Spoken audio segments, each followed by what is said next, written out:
I just love the reference to groups and movements coming together. I think there's power in the kind of solidarity that we're hearing about today, in pushing for the kind of system change that we know needs to happen in the world. So we at Environment Hamilton believe the climate crisis is an emergency of epic proportions. We also believe this is the do or die decade for meaningful climate action.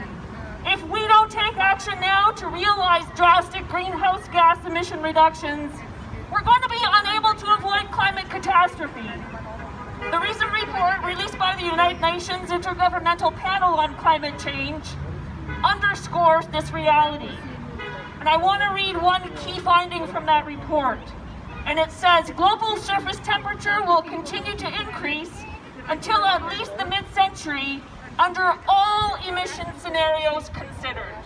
Global warming of 1.5 degrees and 2 degrees Celsius will be exceeded during the 21st century unless deep reductions in carbon dioxide and other greenhouse gas emissions occur in the coming decades.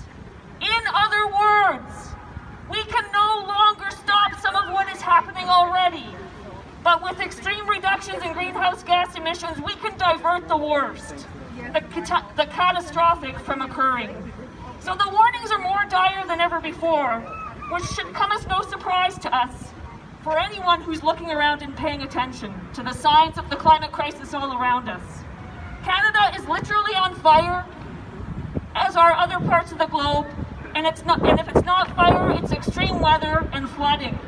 We're now seeing the horrible impacts of Hurricane Ida south of the border, which has left flooding, widespread power outages, and tornado activity in its wake.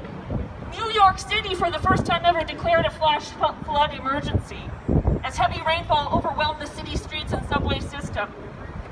And we are not avoiding weather impacts here either. Did anyone look at the sky last night? It was terrifying.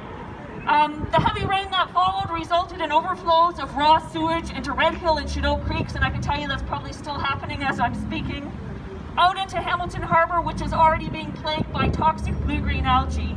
And that's been a result of the extreme heat we've experienced. And that hasn't been cleaned up still. Make no mistake, we are in a climate emergency, and we need to stand up and demand that our politicians respond as though our future on the planet depends on it, because it does.